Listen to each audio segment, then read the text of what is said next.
Rude customer learns a brutal lesson in supply and demand. The slam of the front door echoed through the cramped apartment. Another end to another soul-crushing day. I dragged myself through the living room, dodging the pile of dirty laundry my brother Liam had abandoned, like some kind of offering to the dust bunnies. He was sprawled on the couch, glued to the TV, a half-eaten bag of chips precariously balanced on his chest. "Hey," I mumbled, already regretting the effort.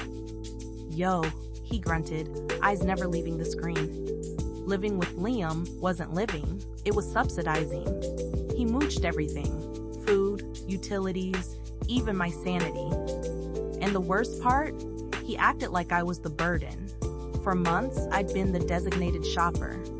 After enduring a soul-crushing 3-hour commute each way, battling rush hour traffic, I'd still find the energy to hit the grocery store. Liam, on the other hand, worked 2 minutes away, a literal stone's throw. 3 small supermarkets were within a 5-minute walk, a bakery right across the street, a bigger store, 20 minutes on foot, or a blink on the tram. Yet, he never lifted a finger. I even overheard him on the phone with our mom, bad-mouthing me, saying I was lazy, unorganized, a terrible roommate. And the worst part? Mom ate it up. Suddenly, every phone call was a lecture, every conversation a criticism.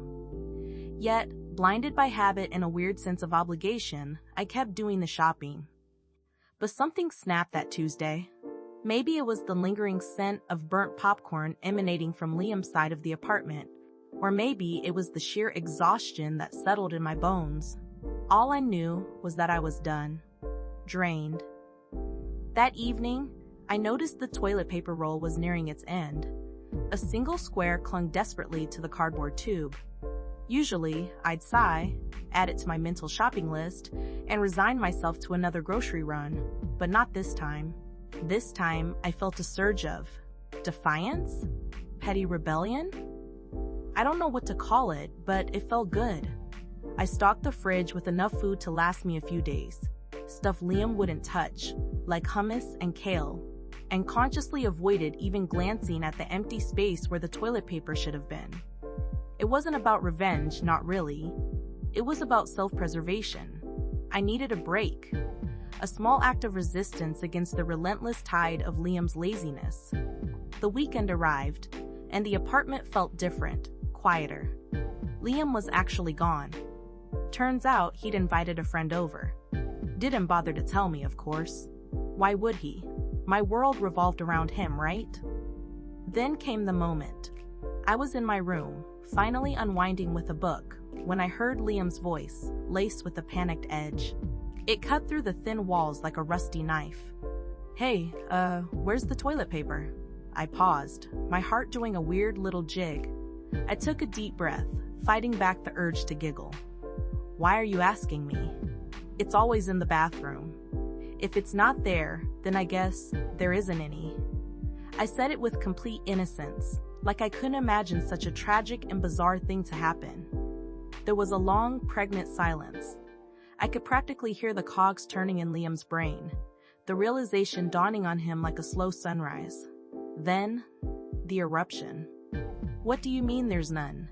His voice was shrill, bordering on hysterical. "Mark's in there."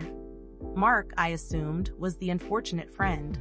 I pictured him stranded, a lone warrior battling a porcelain throne with nothing but sheer willpower.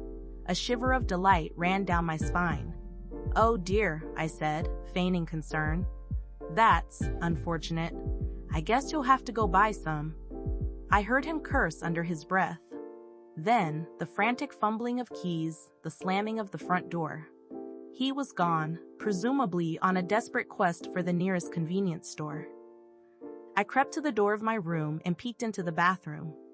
It was empty, clean, silent. Except, maybe, for the faint echo of a flush. Later, Liam returned, red-faced and sputtering. He didn't say a word to me, just slammed the newly acquired pack of toilet paper onto the bathroom counter. I overheard him later, talking to Mark in hushed tones. Something about unexpected emergencies and terrible roommate situations. Mark's responses were mumbled. but I could detect a definite note of sympathy in his voice. The whole thing was stupid. Ridiculous even. But for the first time in months, I felt a sense of triumph. A small victory against the overwhelming tide of Liam's entitlement. It wasn't about the toilet paper. It was about drawing a line. About reclaiming a tiny sliver of my sanity. And the fact that his friend, Mark, picked that exact moment to visit? Pure, unadulterated comedic timing. Some force in the universe had my back. The next day, Liam actually did the dishes.